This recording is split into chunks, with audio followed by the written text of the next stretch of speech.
Assalomu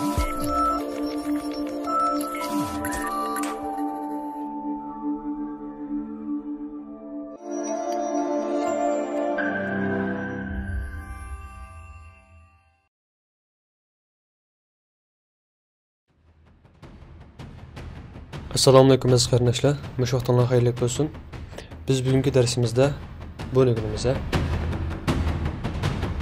Balki sizlar ko'rayotgan bu videoning ma'lum bir nuqtasi sizlarning diqqatingizga tortayotgan bo'lishi mumkin. Bugungi darsimizda YouTube'dagi ingliz videolarni tarjima qildirish va bu xatlarni chiroyli shaklda chiqargan qilishni biz birlikda o'rganib chiqamiz. Alma va Windows kompyuterlar farq qilmaydi. Qaynamsi diqqatinglar darsimizda bo'lsin. Ko'rayotganinglardek biz oldingi darslarimizda tor bekatlardagi xatlarni chiroyliqlashtirib, Google tarjimani bilan har qanday tor bekatni tarjima qilish, yonfon bilan Trumpning bayonotlarini uyg'urcha o'qish deganga o'xshash darslarni so'zlagan. Endi biz bugungi darsimizda YouTube'dagi inglizcha va yoki boshqa tillardagi videolarni uyg'urchaga tarjima qildirish va xatini biroz ilgari ko'rib o'tganga o'xshash chiroyli qilishni biz birlikda ko'rib chiqamiz.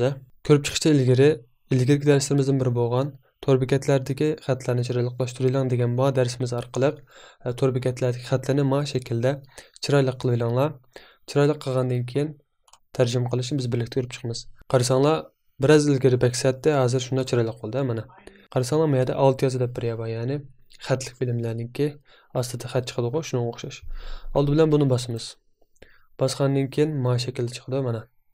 Bundan keyin bu yerdagi tang shaklni bosgandan keyin qaranglar, bu yerda alt yozi deb chiqadi. Buni bosgandan keyin mana inglizcha va taqash, ya'ni agar taqaqlik qilgan bo'lsa mana shaklda chiqadi. Biz bevasi buni besish orqali olsak bo'ldi va yoki bu yerdami olsak bo'ldi. Masalan, ingliz deb tanlagandan keyin hozir mana xati avtomatik ingliz holatda bo'ldi. Bundan keyin bir şey kirgandan keyin qarasanglar, bu yerda avtomatik tarjima qildi, ya'ni avtomatik çevir deb bo'ldi. Buni bosgandan keyin ostida qaysilik tarjima qilayotganini ko'rsatib turgan chiqdi. Qarasanglar, uyg'urcha, ya'ni uyg'urcha deb ba. Buni bosgandan keyin qarasanglar, xat mana shaklda chiqdimi? Biz abiyam darsimiz bo'yicha tanishib bo'ldik, ammo style botni aktiv qilmaganligimiz uchun mana shaklda chiqdi. Biz buni besish orqali darhol aktivlashtiraylik. Bundan keyin xatlarni qayta tarjima qildirsak, uyg'urcha ko'rayotganinglardek mana inglizcha va uyg'urcha bo'ldi. Endi qaraydigan bo'lsanglar, bu Elon Musk'ningki, ya'ni Tesla shirkatining qurg'uvchisiningki nutq ekan. Mana o'xshash shaklda buni aylantirib, yerga qarasanglar, buni turkcha bo'pti. Buning tili turkcha. Biz buni inglizcha qilib, asl til bo'yicha tarjima qildiraylik uyg'urchaga. Bundan keyin bu yerda avtomatik çevir, ya'ni avtomatik tarjima qilganini bosgandan keyin bu yerdan qaysi til tarjima qilayotganimizni bu yerdan ko'rsatamiz va uyg'urcha shuning bilan qaranglar. Güzel bir şekilde tarjima qilindi degan gap mana.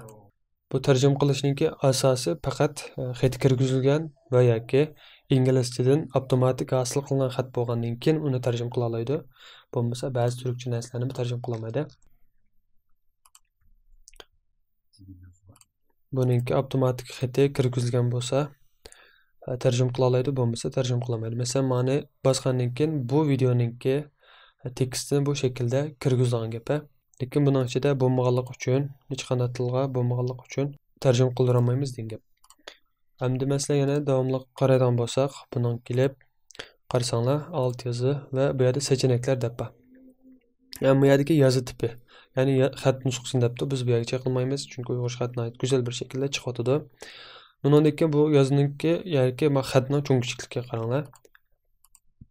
Bu shaklda cho'ngaytirish, kichiklartish qila olamiz. Undan keyin arq plan rengi, ya'ni arq taglik rengi qaranglar. Mana. Bu yerdan ranglarni tanishib olamiz, bu shaklda chiqara olamiz degan. Ilgari darslarimizni bevosita bu shaklda kirib ko'rasanglar bo'ldi va yoki mazkur videoning ostida munosabatli ulanmalar bor. Bevosita u yerdan yechibmi tanishib olsanglar bo'ldi. Cho'qim tarjima qildirishdan ilgari tor bekatlardagi xatlarni chiroyli qilib olinglar. Undan keyin tarjima qildirsanglar, xatlarni o'qil bo'lgan chiroyli bir shaklda chiqadi. Undan sonra darsimiz mushachi bo'lsin. Texim ko'p qarindoshlarning foydalanish uchun darslarimizni o'zaro tavsiya qilib qo'yishni, texim yaxshi bo'lgan darslarni ishlay olishimiz uchun qonunimizga ergashishlar birga darslarimizga bosh barmoq bosish orqali yoqtirishni unutmag'aysizlar. Allohga omonat.